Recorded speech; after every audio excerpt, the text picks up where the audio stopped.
I'd like to welcome everyone here today to this rally of the Socialist Equality Party, which is called as part of a worldwide offensive to demand the freedom of WikiLeaks editor Julian Assange and the courageous whistleblower Chelsea Manning.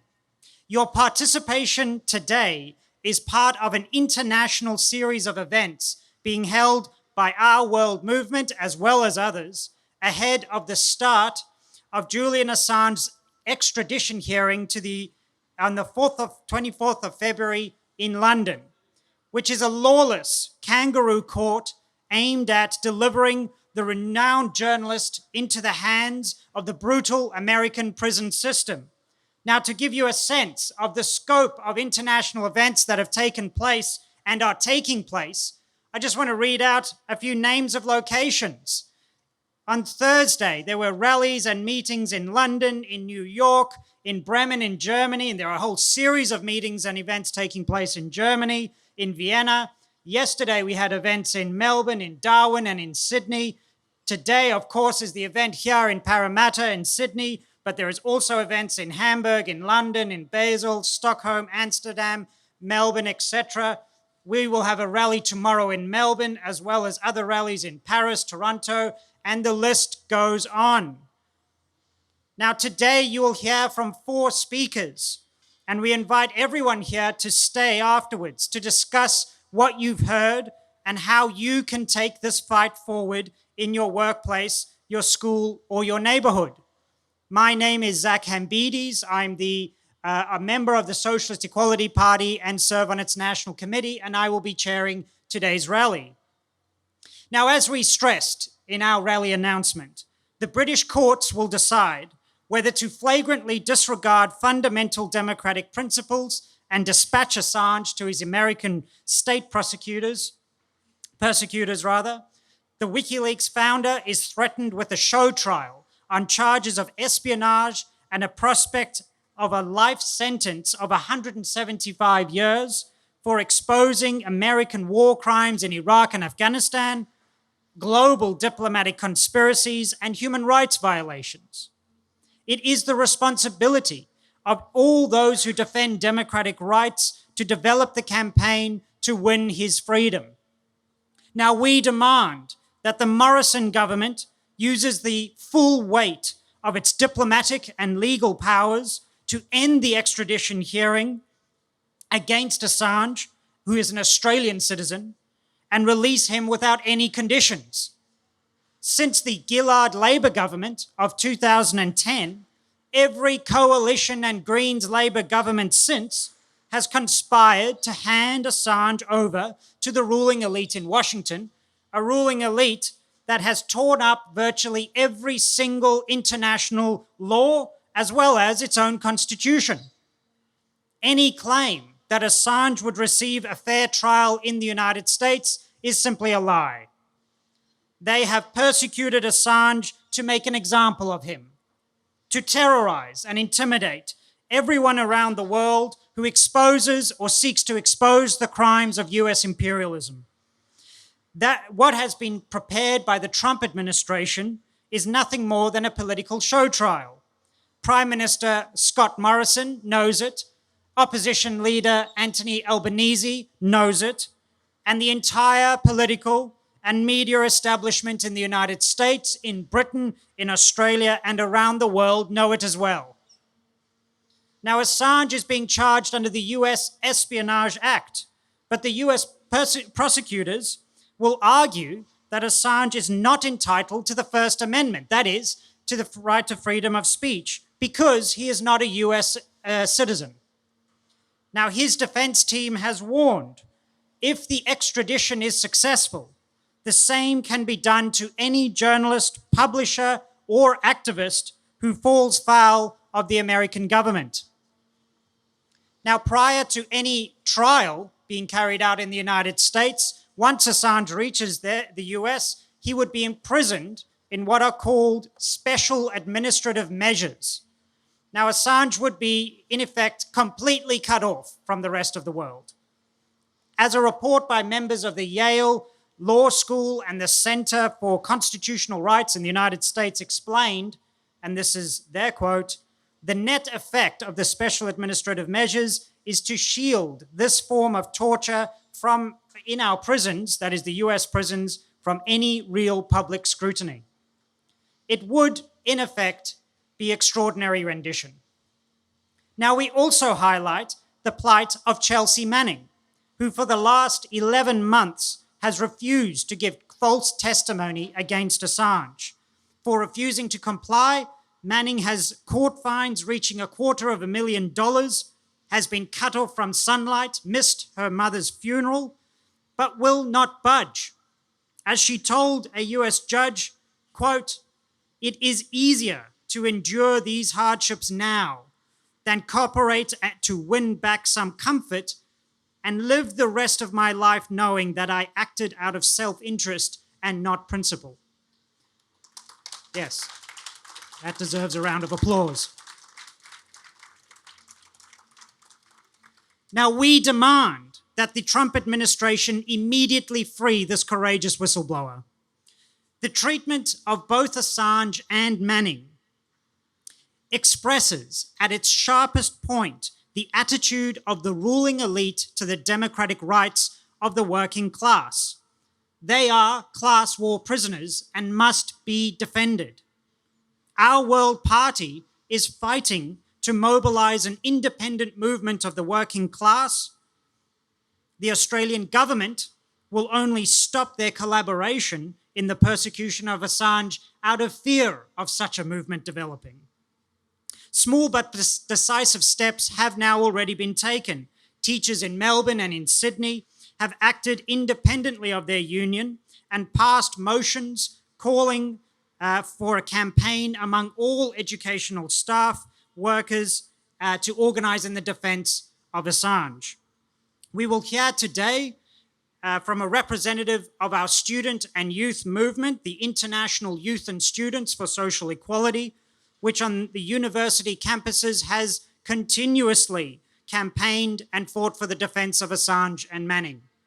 We will also hear from a representative of the Julian Assange supporters Alice Springs Action Group, which has brought the defence of Julian Assange to the centre of political life in the geographic heart of Australia, some 30 kilometres away from the US base at Pine Gap. And we will also hear from a representative of Doctors for Assange, the courageous initiative by over 100 healthcare professionals who refuse to stay silent while journalists faces a life-threatening forms of torture. And our final speaker will be James Cogan from the Socialist Equality Party.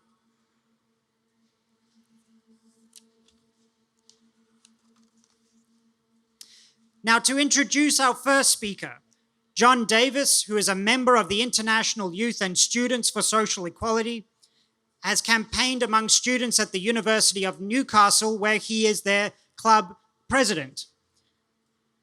He has fought to build a student and youth movement against war, in opposition to inequality, and in defense of democratic rights. And I'll ask you to make him very welcome.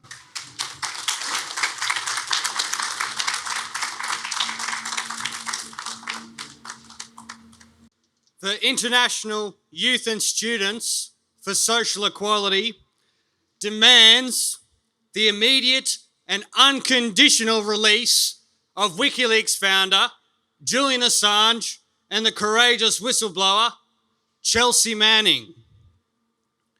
Julian Assange and Chelsea Manning are the victims of a vicious, decades-long political witch hunt coordinated by the most powerful governments in the world. They have been persecuted because they dared to tell the truth and to expose the outright criminality of governments, corporations, and the military. The actions of Assange and Manning, whilst being deemed criminal by the American state apparatus and its allies, are viewed in the eyes of millions around the world as heroic acts. In 2010, at the age of just 23, Chelsea Manning risked everything to leak the Afghan war logs and the Iraq war logs to WikiLeaks. These documents made public hundreds of thousands of pages of evidence of US war crimes in Iraq and Afghanistan. Manning also leaked thousands of diplomatic cables from US embassies around the world. The cables published by WikiLeaks ripped away the lies that obscure and mystify the real social relations and functioning of capitalist society. As the great revolutionary Leon Trotsky wrote, and I quote, "The oppressors erect the lie into a system of befuddling the masses in order to maintain their rule. Revolution explodes the social lie. Revolution speaks the truth. Revolution begins by giving things and social relationships their real names." The damning information in the cables reverberated around the world and motivated revolutionary upheavals. In Tunisia, for example, the cables exposed how US imperialism had supported and propped up the Ben Ali regime, despite its embassy commenting and joking for years about the extent of its corruption, despotism, and human rights abuses. The anger among the Tunisian people developed rapidly into a mass movement of the working class and youth that brought down the Ben Ali regime.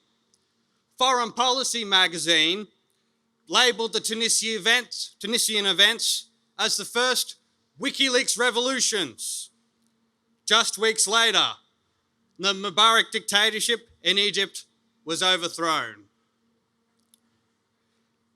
Now, this is why the American ruling class and its allies internationally are determined to make an example of Julian Assange. They want to intimidate and silence all opposition to social inequality, injustice, corruption, and war. They are terrified of the response of working people internationally if the working class and youth know the truth about what their ruling elites are doing and what it is that they are planning. This was again demonstrated last year in Puerto Rico, when massive protests developed against the government after 900 pages of text messages were leaked and published that exposed the total contempt of the then Governor Ocello for ordinary workers and youth suffering from the austerity and the impact of the hurricanes which had devastated that region. The kind of information being supplied by whistleblowers and published by principled anti-war and anti-establishment journalists like Julian Assange expose the lawlessness of the capitalist system, which serves the interests of a tiny, wealthy minority of the population.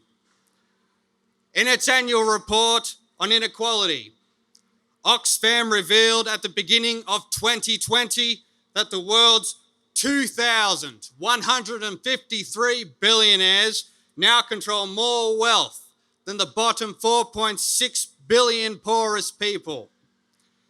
Meanwhile, the top 1% collectively has twice as much wealth as the bottom 6.9 billion people. That is nearly the entire world's population. Democracy is impossible with such levels of social inequality. Chelsea Manning has paid a very heavy price for her courageous decision to alert the world's population to the truth. She was arrested in 2010 and charged for leaking classified information. She was subjected to abuse and torture and kept in solitary confinement in a military prison. In 2013, she was sentenced to 35 years prison under the Obama administration. In January 2017, her sentence was commuted by Obama in an attempt to rehabilitate the political standing of the Democratic Party among young people. The cynicism of this move was revealed in March last year when Manning was subpoenaed by the Department of Justice to appear before a grand jury that had convened under Obama to lay charges against Assange. She refused to testify.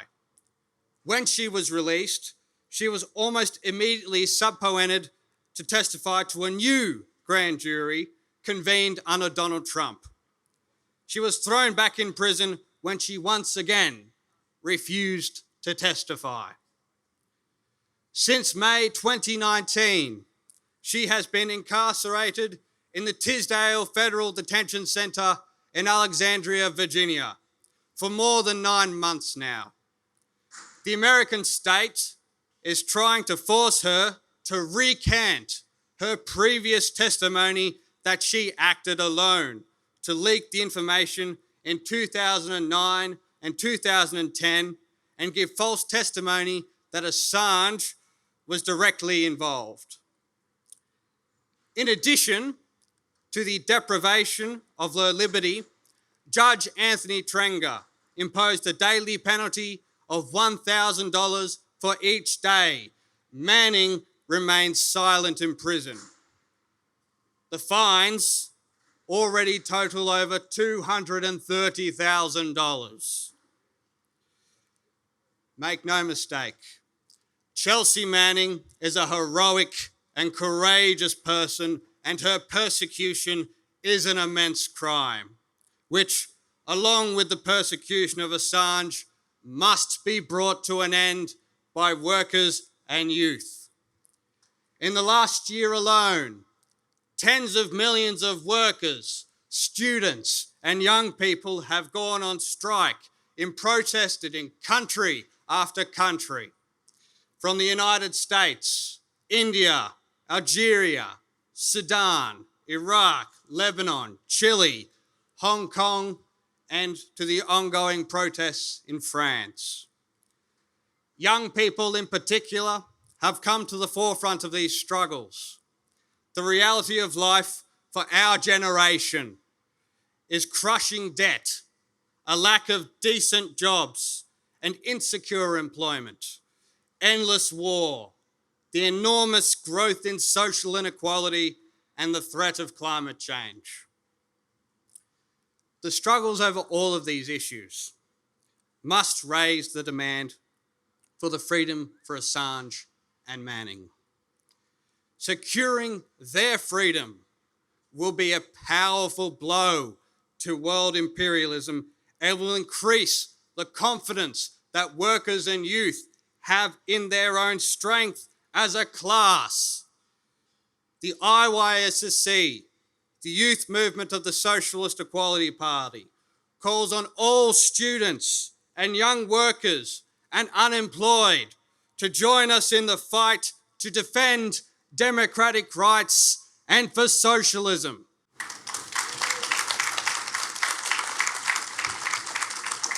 Can we take up the call here? Free, free Julian Assange! Free, free Julian Assange! Free, free Julian Assange! And also, free, free Chelsea Manning! Free, free Chelsea Manning! Free, free Chelsea Manning! Thank you very much. Now, I just want to announce that as we have started the rally, we've had participants sign in from around the country and in fact around the world.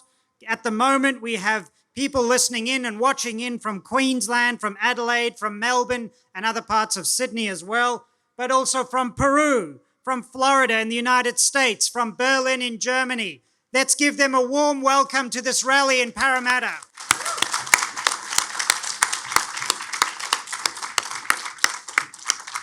Our next speaker, as I mentioned in my introductory remarks, is a member and in fact the founder of the Julian Assange Supporters Alice Springs Action Group, Margaret Richardson, who has been instrumental in establishing the group in Alice Springs and fighting on an intransigent basis for the support for Julian Assange and Chelsea Manning.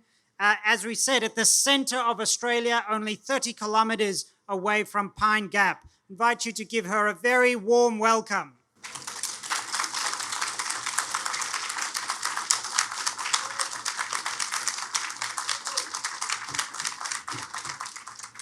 Hello, my name is Mags. I've travelled here from Alice Springs to be here today, as Zach has pointed out. Julian Assange is an amazing individual and someone with immense courage. We all know this, and that is why we're here today. For Julian to be imprisoned for one night is a complete travesty. When I saw him being dragged from the Ecuadorian embassy early last year in such a cruel and inhumane way, it haunted me. And that image sent me on a journey of which there is no return. I asked myself, who is this man? And began to research as much as I could about him. I discovered pretty quickly that Assange was the subject of a monstrous frame-up and persecution which had involved the collusion and conspiracy of the United States governments, its allies, and intelligence agencies. And it was all based on a web of lies and media blackout. I began to sob uncontrollably, and I couldn't sleep for days. Unfolding before me was a very clear miscarriage of justice that had cost this extraordinary man 10 years of his life. He knowingly risked everything to bring truth to the world about war crimes and government corruption. I knew in my heart I had to do everything to defend Assange that I could, and I couldn't stop until he was free. This was a life-defining moment for me, and I wanted to find others who were doing something to also defend him. I scoured the net again and came across the Socialist Equality Party, and I learnt that they were planning to hold a rally in Sydney to free Assange and Manning. And immediately I booked a flight to Sydney.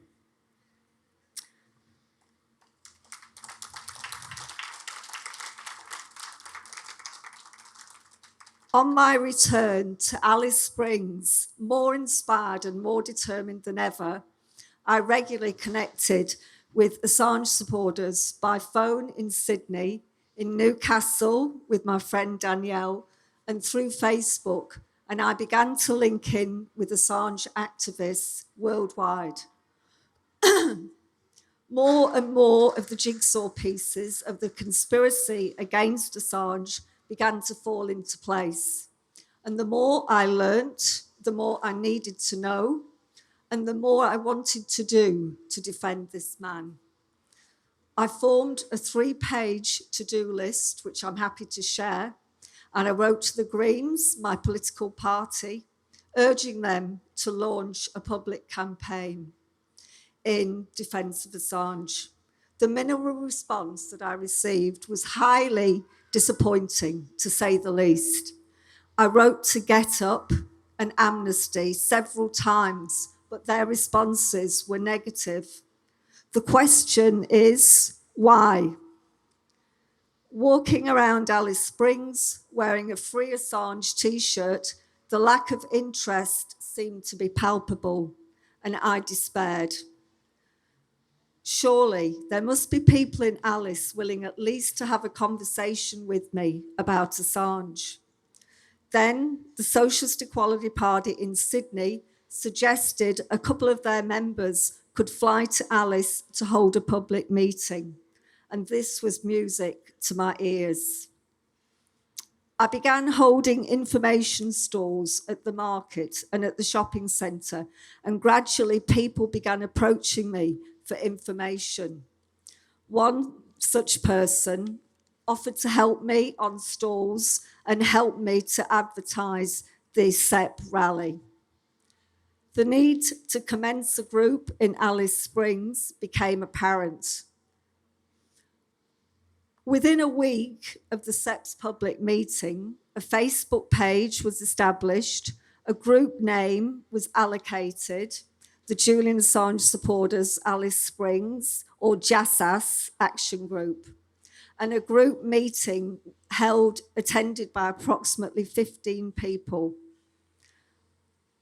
Although our numbers fluctuate, we are an active movement and we are building an awareness, and we're talking to people about Assange's situation and about the real reasons behind his persecution.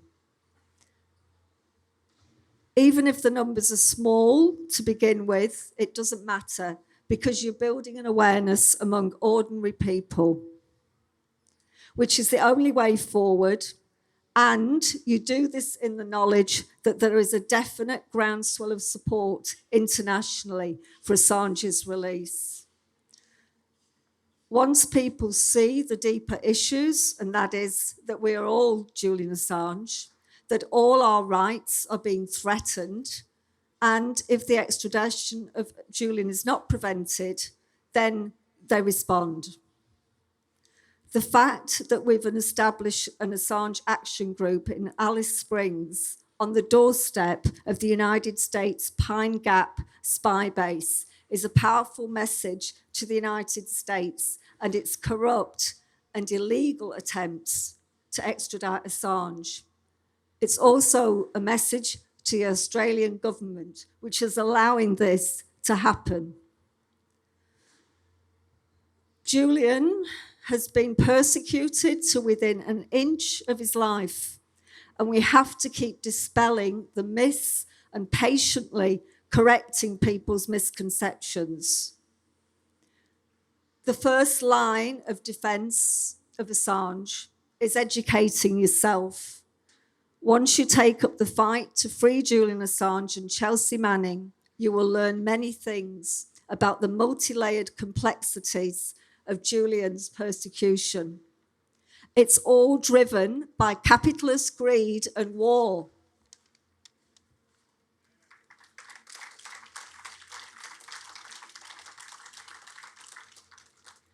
You will also learn very quickly that you cannot rely on politicians to get Assange released. Only a groundswell of support from ordinary people and youth demanding his release will achieve that.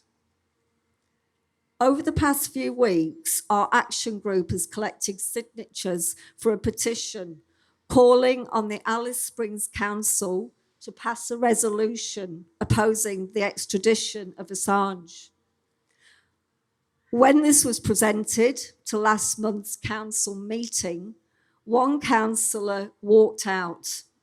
Another wanted to shut down all debate because it was, I quote, in real conflict with our community. And we have a very large American contingent in town who work with the town on many issues, unquote. In other words, don't do anything to upset the United States government. This is a microcosm of what is going on in the Australian Parliament. Irrespective of whether the resolution is passed or not, and it will be debated this Monday night, our initiative was very revealing and points to the attitude of the Australian governments, Liberal and Labor alike, towards Assange and why they have thrown him to the Washington Wolves. Julian Assange is a light in a very dark world. His light must never be allowed to go out. We cannot allow him to be handed to his persecutors for 10 minutes, let alone for 175 years. I've been an environmental campaigner and activist for many years of my life, but Assange's situation underpins everything. We won't have a voice for any environmental issue or any other issue if we do not have honest information, freedom of speech, and if we are silenced. Therefore, everything hinges on the fight for Julian Assange. Let me emphasise again, you cannot rely on the parliamentary pollies because they support the United States and Australian military alliance and Washington's great war machine. The release of Julian Assange and Chelsea Manning is up to us, the people, to form grassroots organisations and develop a movement from below. There has to be an uprising of the masses to free Assange and Manning. Please join me in this urgent international fight.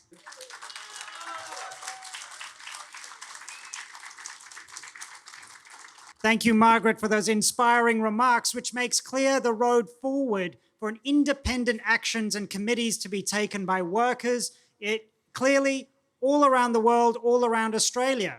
We actually have greetings that have been sent in from an action group not far from Alice Springs in Darwin, from Ingrid and John from the Darwin Action Group, who sends the following message to our rally here today.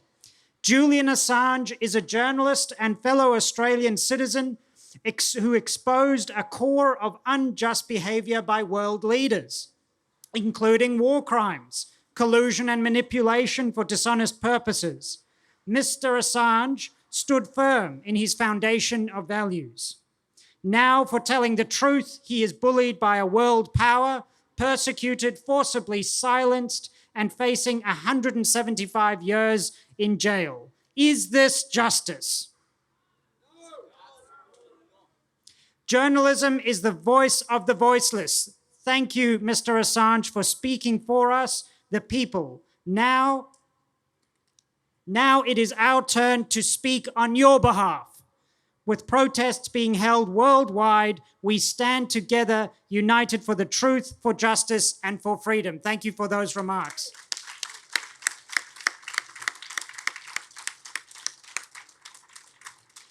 Our next speaker is Dr. Liza Johnson, who is a clinical psychologist and a member of the group Doctors for Assange, she is also a signatory of the November 2019 open letter from doctors and healthcare professionals who around the world called for urgent medical action to defend and preserve the life of Julian Assange. I ask you to make her very, very welcome.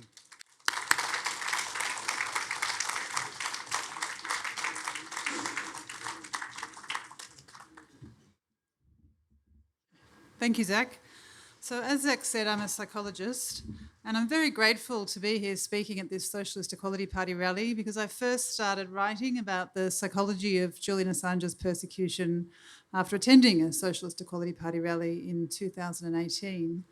And at that time, Julian had been cut off from the outside world for a few months in the Ecuadorian embassy, and concern was growing about where that authoritarian turn was taking us. Since then, as Zach said, I've become involved with a group of doctors who are working to end the torture of Julian Assange and his medical abuse, which I'll talk about in a moment. But for me, my involvement started with that Socialist Equality Party rally, where I first started thinking in earnest about what I would describe as the instrumentalising of psychology against Julian Assange and WikiLeaks, and by extension against journalism and therefore against all of us. So at that rally in 2018, John Pilger was speaking, and he spoke about the media smear campaign against Julian Assange. And I left the rally struck by something that John Pilger had said. He had placed that smear campaign in the context of a 2008 document by the Cyber Counterintelligence Branch of the US Defense Department. And that document had outlined a plan to destroy, and I quote, the trust at WikiLeaks' centre of gravity. back in 2008. So I came away from the rally thinking, wow, that's quite a psychological project for the Defence Department, destroying trust. And I began researching what's essentially been a long psychological war on WikiLeaks and Julian Assange, underway for over a decade now.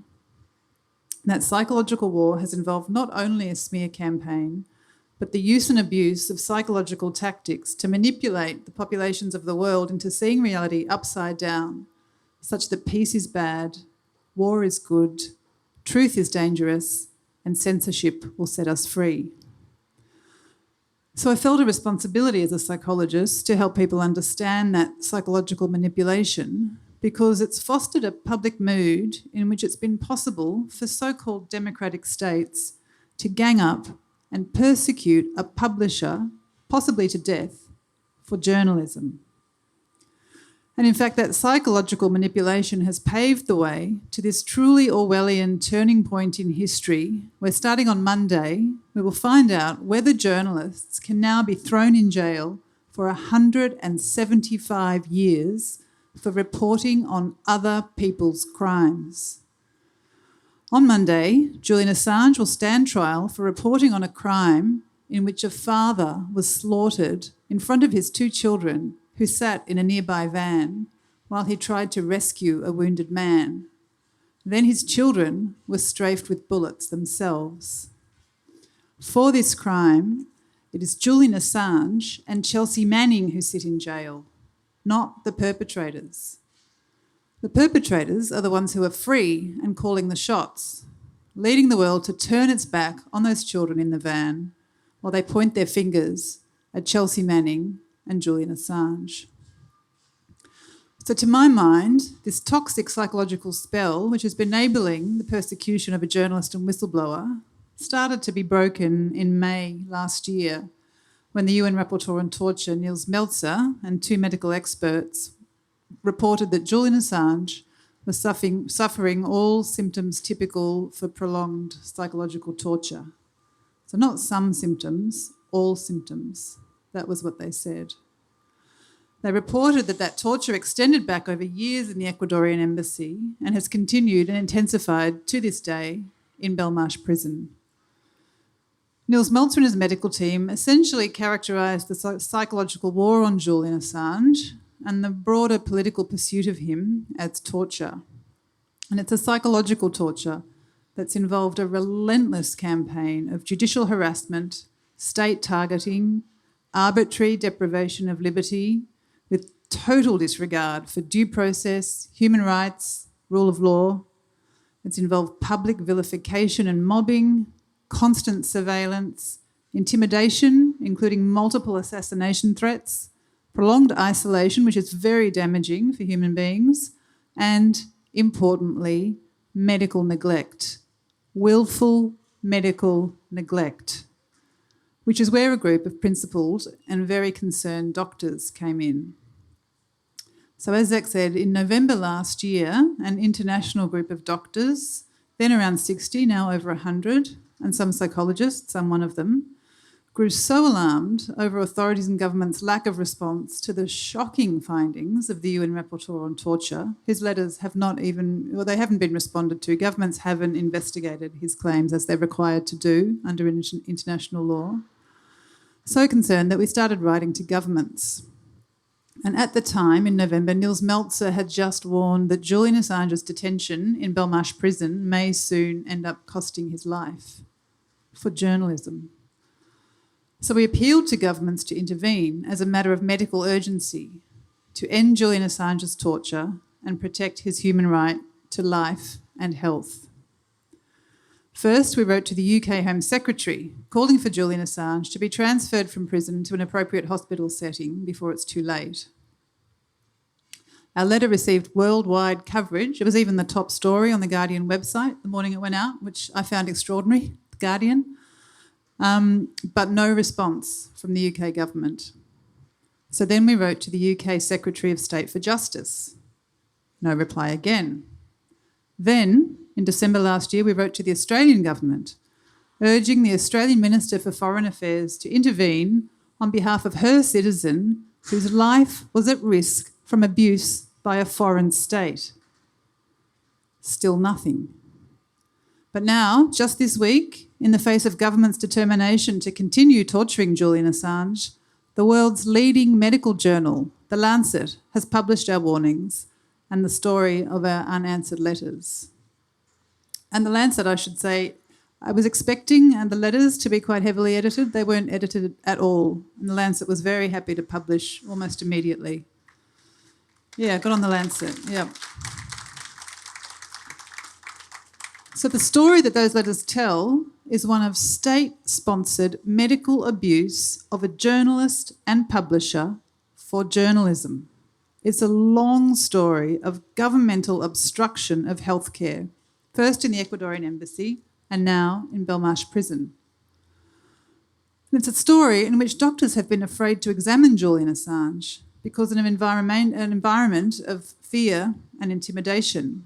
And some doctors have even required anonymity to assess Julian and treat him for fear of harm to their reputations and their livelihoods and even their families. And it's a story involving numerous junctures at which doctors and human rights groups have called for Julian Assange's safe passage to hospital, going back years, while the UK government refused every single time. So it's a story in which a precarious state of health has been deliberately inflicted on Julian Assange to make him pay for his journalism. As long ago as 2015, doctors warned that anything worse than a trivial illness could prove fatal for Julian, given his fragile state of health. He's even been, for all those years, in constant pain from a tooth with exposed dental pulp. I mean, think of that. A toothache is bad enough. Exposed dental pulp. And yet now on Monday, Julian Assange will be forced to stand trial while still suffering from many of these untreated conditions, never having received the MRI scan and possible surgery he needed in 2015, 5 years ago.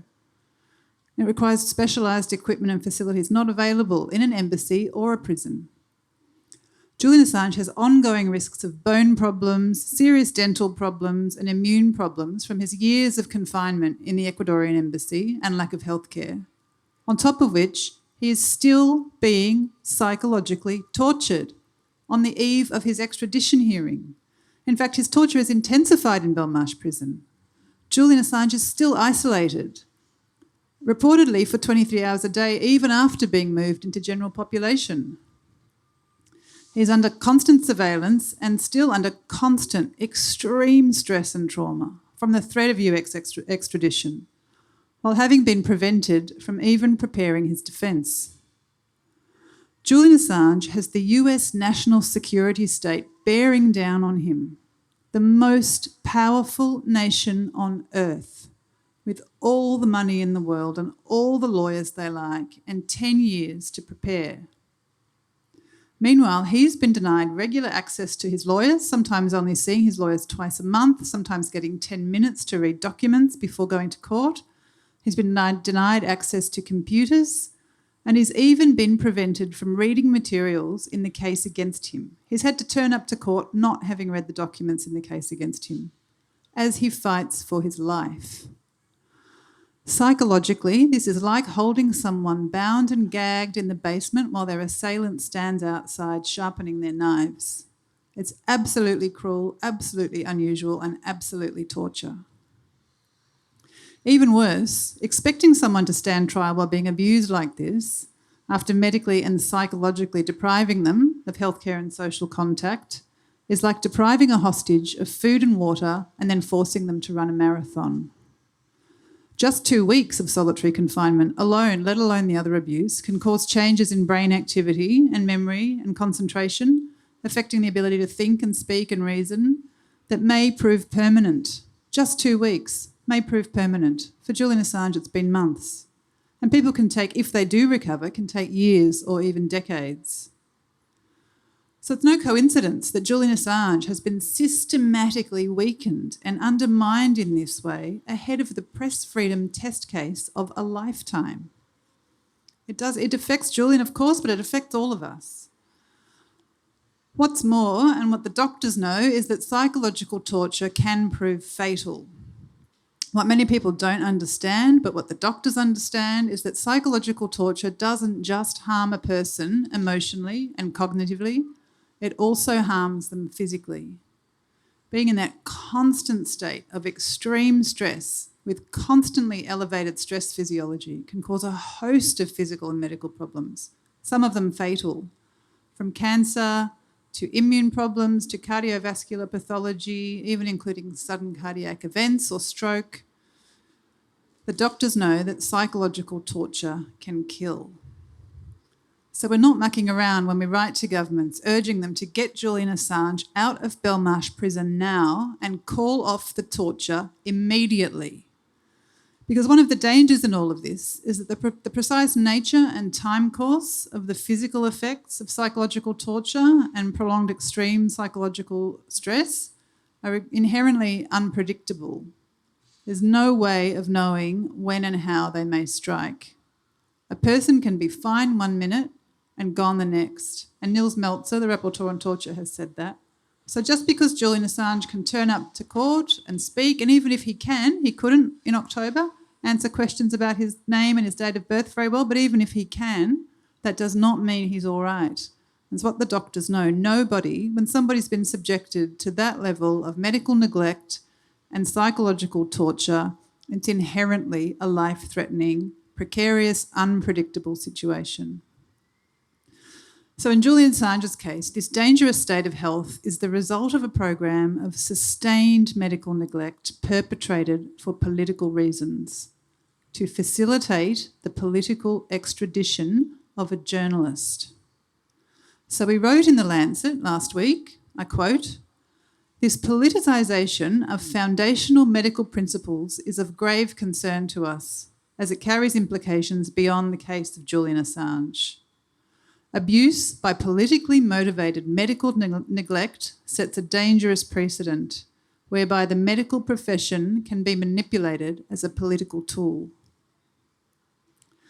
Our Lancet letter also pointed out that if Julian Assange does die in prison, he will have been tortured to death, and much of that torture will have taken place in a prison medical ward on doctor's watch. This is extraordinary. And it's extraordinary that doctors have to step in where governments are failing. Doctors have to hold governments to account for wielding medicine and psychology as tools of abuse against a journalist. It's unbelievable. In the case of Julian Assange, the abuses are legion. Medicine has been used and abused to inflict politically motivated medical neglect. Psychology has been used and abused to inflict politically motivated smear campaigns and psychological torture.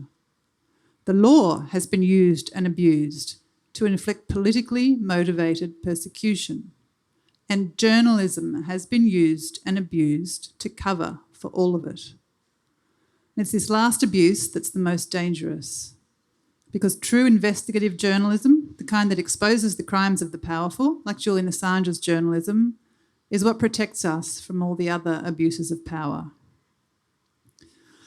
When true investigative journalism is stamped out, which it will be if Julian Assange is extradited, thereby criminalising journalism, we will be at the mercy of unchecked power, the kind of power that uses medical neglect as a political tool, unaccountable power, with no journalistic oversight to hold it in check.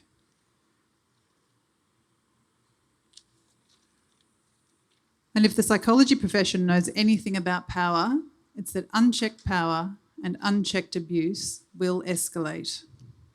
And that's the kind of world we're on the brink of entering now. The powerful don't persecute and silence journalists unless they want to get away with murder, which is what this is about.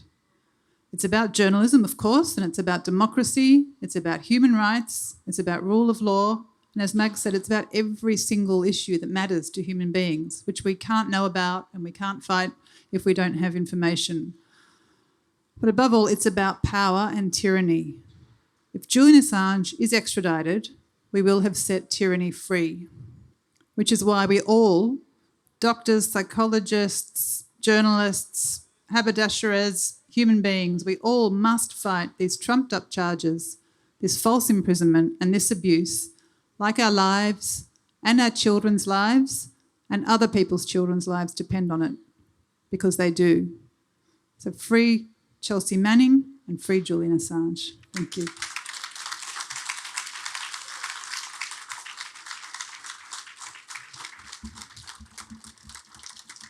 Thank you, Lisa, and thank you for the courageous stand and principled stand that you and the Doctors for Assange have taken to expose the terrible conditions that exist for Assange and the campaign against him. We say here, no extradition, no extradition, no extradition, no extradition. Thank you. Now, we have a few more people who have indicated where they are watching this from. One of them is 5 minutes away from Julian Assange right now in London in Belmarsh Prison.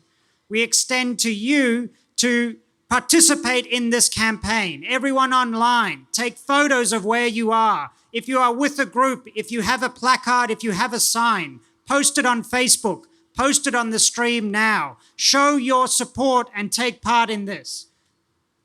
Now, we will be doing exactly the same thing here today, getting photos, interviews from everyone here to express the tremendous support that exists for Julian Assange and Chelsea Manning. Now, our final speaker is James Cogan, who is a member of the Socialist Equality Party and has played a leading role in the fight to free Julian Assange. As many of you would know, he has written extensively on the World Socialist website. He has spoken at rallies, at meetings, and conferences in this vital and international campaign. Please make him very welcome.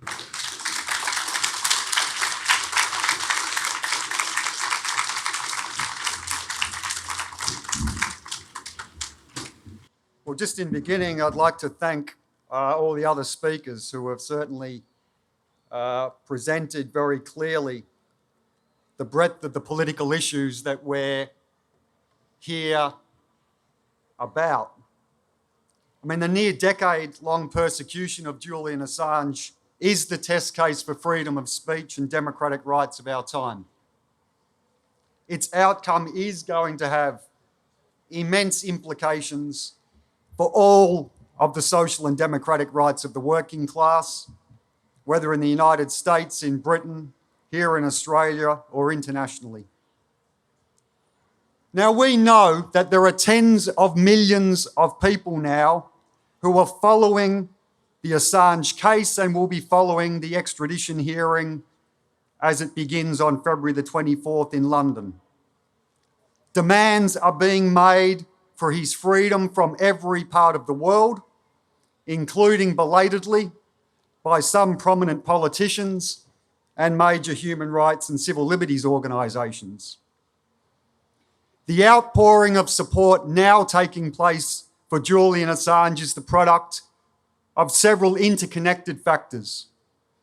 Firstly, as Mags pointed to, the brutal expulsion of Julian from the Ecuadorian embassy last April, his outrageous imprisonment in the maximum security Belmarsh prison, Britain's Guantanamo, and the laying of espionage charges against him by the Trump administration vindicated everything that WikiLeaks and publications such as the World Socialist website had warned about since he was first, the persecution began in 2010.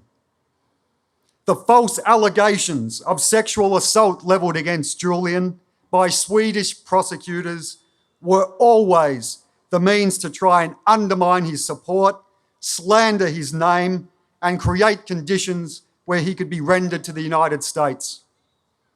The American ruling class were determined to take revenge upon him for publishing the leaks made by Chelsea Manning and exposing their criminality. By silencing Assange and WikiLeaks, they intend to intimidate into silence all future would-be whistleblowers and principled journalists. The slanders after 2016 that WikiLeaks was a tool of Trump and Vladimir Putin because it published truthful leaks exposing the right-wing and militarist campaign of Democratic candidate Hillary Clinton were also shameless fabrications. It is the Trump administration that labelled WikiLeaks a non-state hostile intelligence service and which is seeking to condemn Assange to a life sentence in the darkest hole of the American federal prison system. The saying goes, a lie can travel around the globe while the truth is putting on its shoes. In the case of Julian Assange, the truth has now put on its shoes. The American, British, Australian, and Swedish governments sought to destroy him solely because WikiLeaks did what the compliant and corrupted corporate media will not do. Fiercely publish whistleblower leaks that alert ordinary people to the truth about the society in which we live. He has been denied his most fundamental rights and, as has been powerfully reviewed today by Liza, subjected to relentless torture to the point where his life is in danger.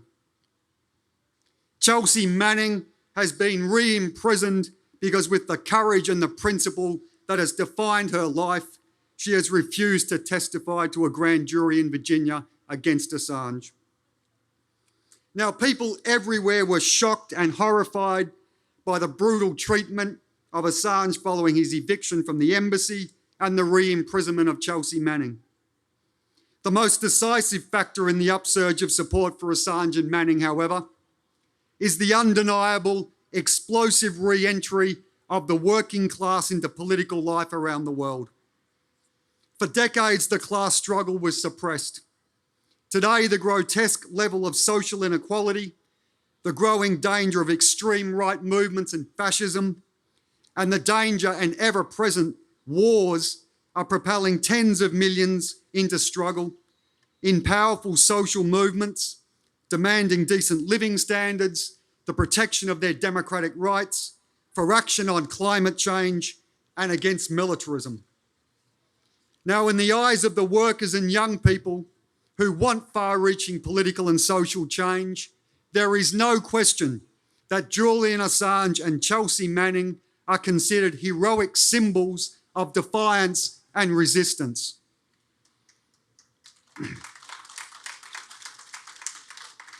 We speak to workers in the streets of Australian cities and towns. We speak to striking workers in the United States, to yellow vest demonstrators in France, and to the most oppressed workers in Sri Lanka and India. And we find the same universal support for Assange and Manning. In Germany, where a fascist terrorist carried out a mass murder this week targeting immigrants in the town of Hanau, and where for the first time since World War II, a fascist party, the Alternate for Germany, sits in Parliament, there is mass opposition to the promotion of the extreme right. 2 weeks ago, when the fascist AfD determined the election of the president in the state of Thuringia, it sparked spontaneous demonstrations by tens of thousands across the country. Not surprisingly, there are dozens of committees in defence of Assange across Germany because broad sections of people in that country in particular are aware of the link between the suppression of democratic rights, censorship, and the growing threat of fascism.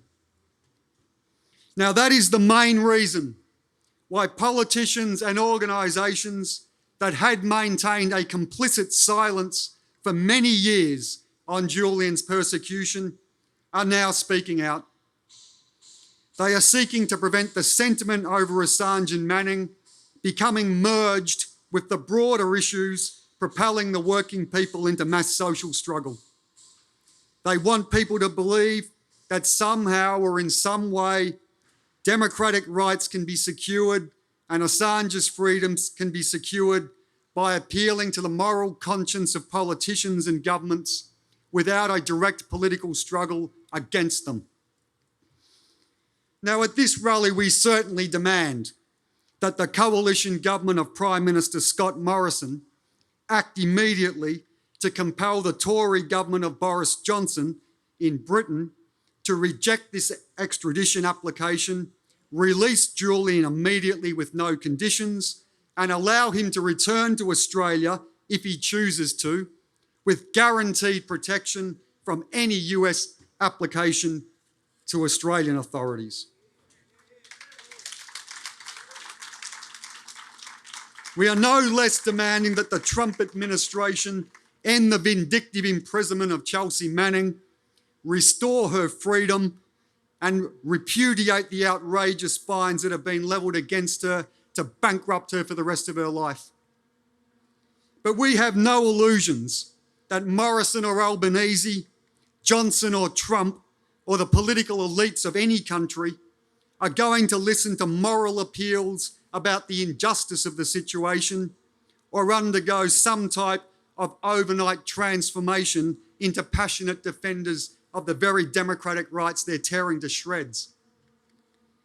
The reality is that the determination of the Trump administration and its imperialist allies in the British and Australian ruling classes to railroad Assange into prison is because the US and its allies are conspiring to commit even greater war crimes than those exposed by Manning and WikiLeaks a decade ago.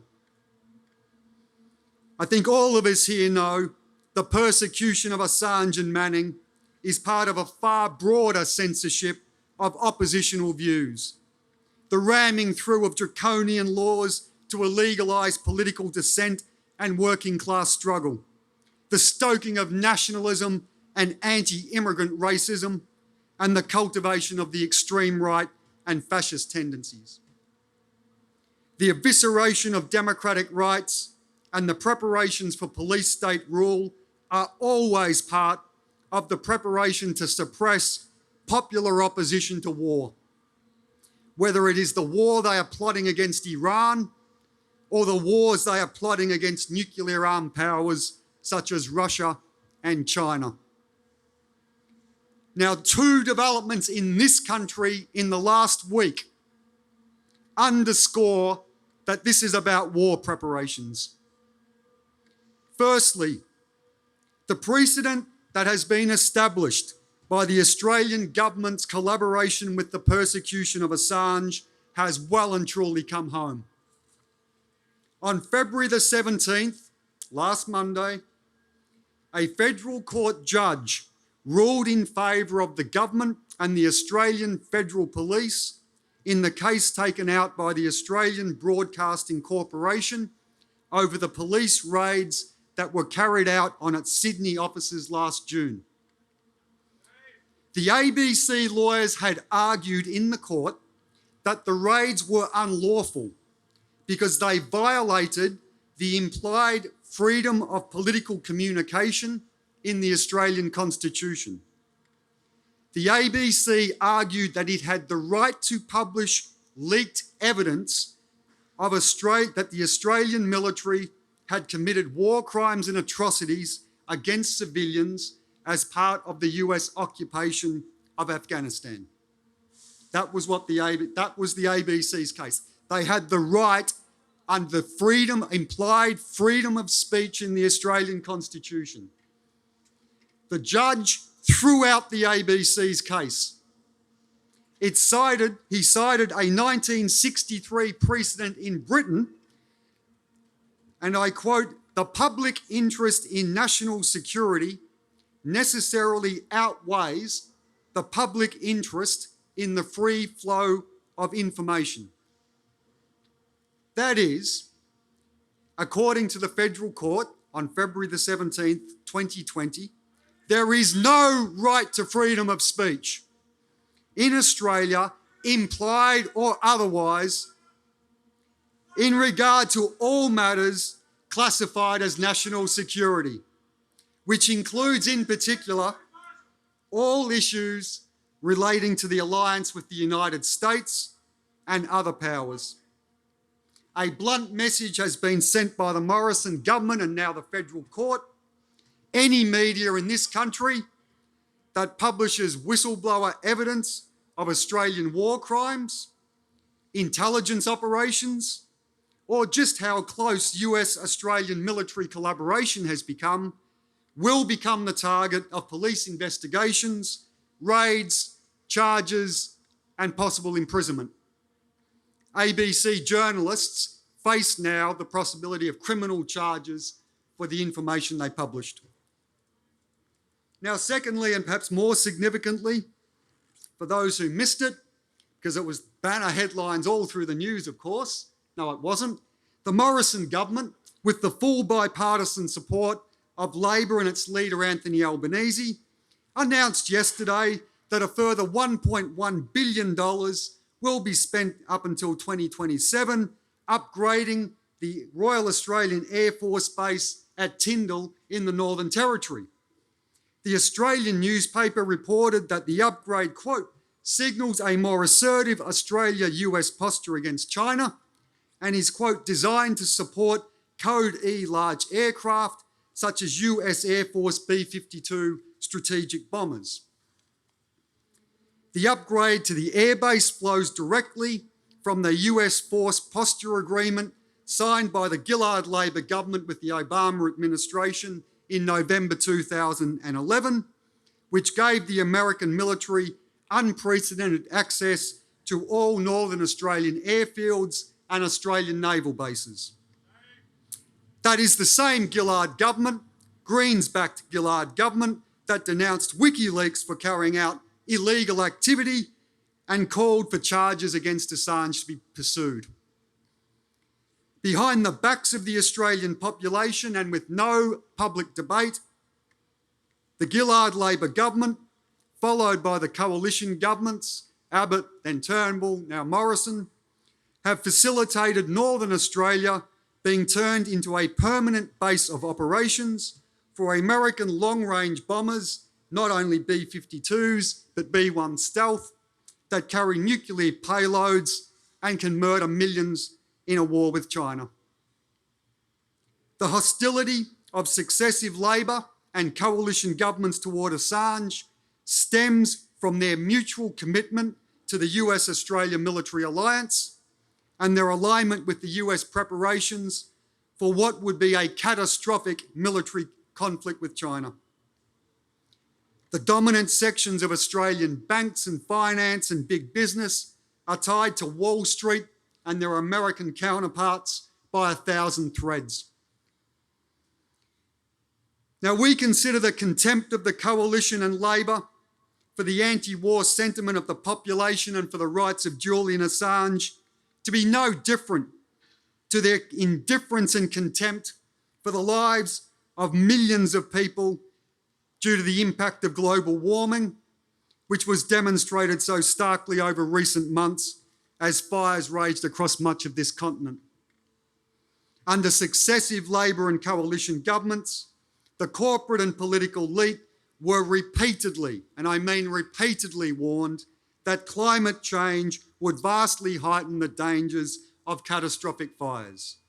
Climate change does not cause fires. Climate change dramatically heightens the danger of those fires. The establishment media knew, the ruling class knew, but the warnings were censored and ignored because to take any action would have affected significant corporate profits. The result is that thousands of people have lost their homes, dozens lost their lives, tens of thousands have been plunged into financial insecurity, and millions of people in this city and other cities and towns have been blanketed with toxic smoke for weeks on end with unknown health consequences.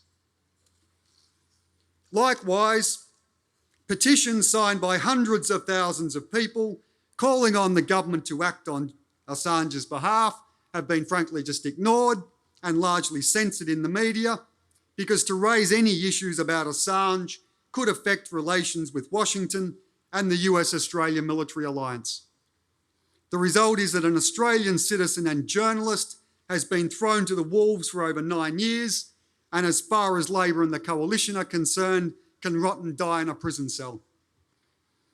Now, we're stressing again today, as we have repeatedly at our rallies, the only force that can defeat the drive to war and the relentless assault on democratic rights is a powerful and independent movement of the working class. The SEP is committed to taking the cause of Assange, Manning, Joshua Schultz, all those persecuted for standing up for the truth. We'll take their cause deeper and deeper into the working class. We are going to intensify our patient and systematic campaign for a political rebellion by workers and young people against the collaboration of the political establishment, the trade unions, and the mass media with the Trump administration.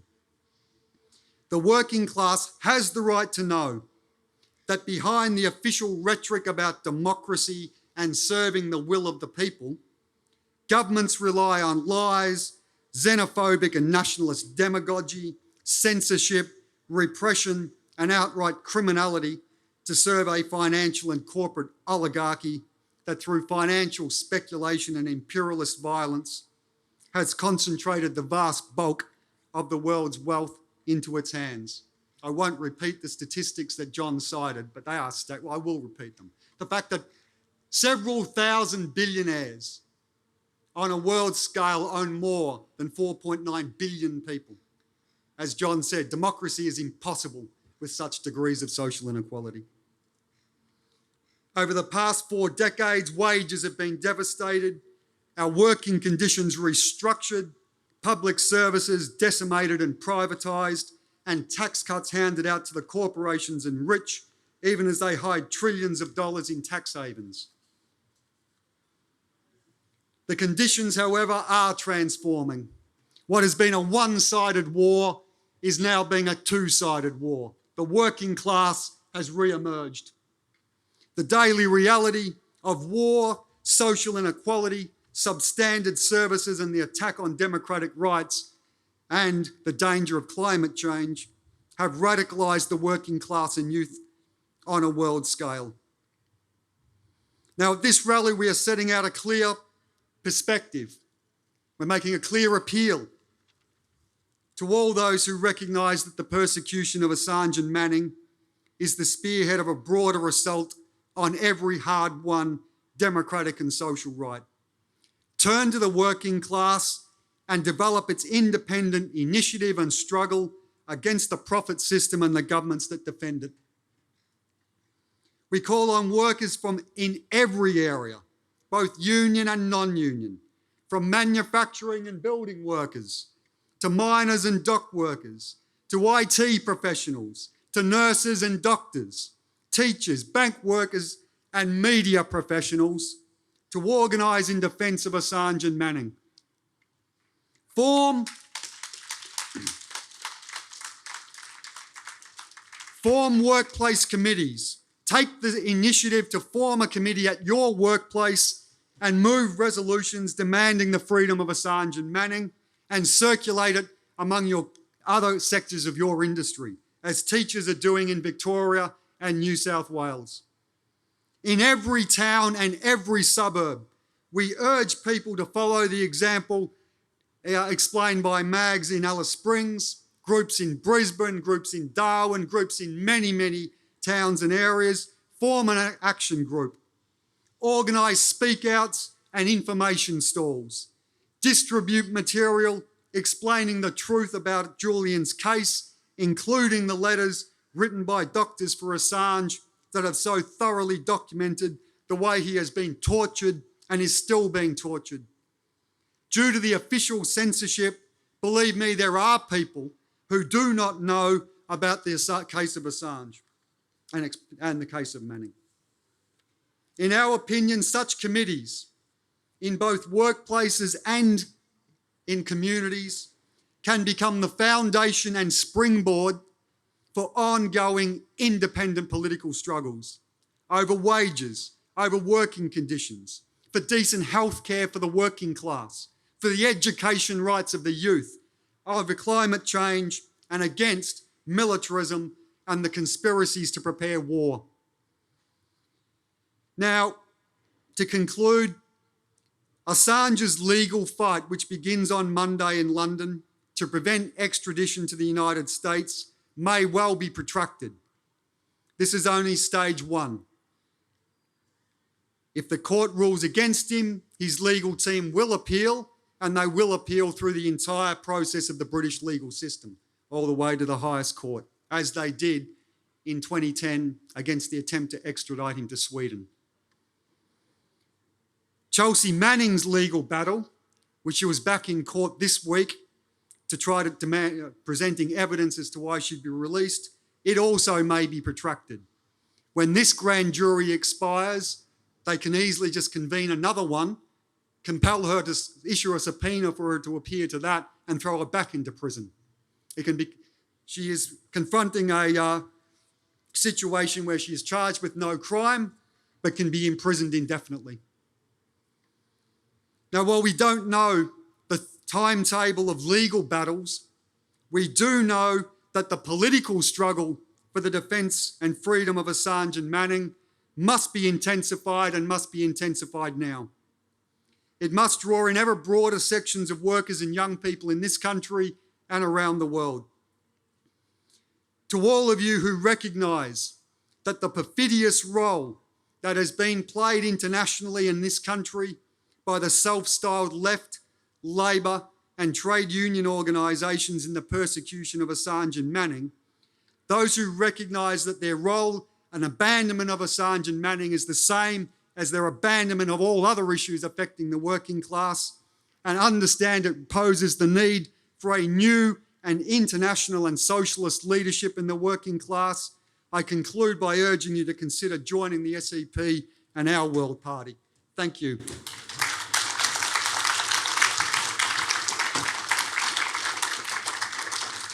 Now, as James Cogan said at our rally on June the 17th in 2018, we are not asking the government to act, we are telling it. And with that spirit, that workers need to take this fight forward into the working class, into your workplaces, your schools, and your neighborhoods. One of the points, in fact, that Julian Assange made was to turn to the workplaces and form groups. A nurse wrote to him and asked, what can I do? How can I help you and take forward this campaign? And he wrote back to her, and I quote, "If you are a nurse, gather nurses. Create a block in the nurses' union." In other words, that means workers must take this fight into your own hands. Organize meetings and free Assange groups, pass resolutions as have been done by teachers in New South Wales and Victoria calling for the freedom of Assange, hold regular information stalls as we do every week, multiple times a week, sometimes in Alice Springs. Take this into the working class. Explain to workers and youth why they must take up this fight in defense of democratic rights. As Margaret said, the beginning of the defense of Assange starts with your education. And so on that, we invite everyone here who are interested in the Socialist Equality Party and taking this forward to view our literature stall, where you can purchase our 2 pamphlets in defense of Assange and explaining the history and the principal basis of this campaign. They are 1 for $5 or 2 for $8. In addition, our t-shirts, wear them everywhere. Wear them at your workplace, in your neighborhoods, on the train. Promote the issues of democratic rights. Now, on that note, once this live stream finishes, we'll be asking everyone here to come forward. Bring your banners, bring your posters, bring your t-shirts, the banner there, and we will take a solidarity photo to mark the occasion and mark the rally. But before we end, I appeal to you to give generously to help cover the costs of this rally and our ongoing work in the defense of Assange and Manning, who are all class war prisoners. Donation buckets are throughout the crowd and at our literature stall. And for those online, you can donate at sep.org.au/website/donate. I invite everyone here to stay behind and give interviews to the World Socialist website, written or video, so that you can have your say in the defense of Assange and Manning. The WSWS, the World Socialist website, is a platform through which your voice can be heard. Lastly, if you want more information, please visit our stall. Thank you to everyone who has listened online. In addition to those locations I read out before, we have people from Bangladesh, from Malta, from Pennsylvania in the United States, from Quebec, of course in Canada, and from Saigon in Vietnam. Thank you to everyone who has taken part, and thank you for your contributions.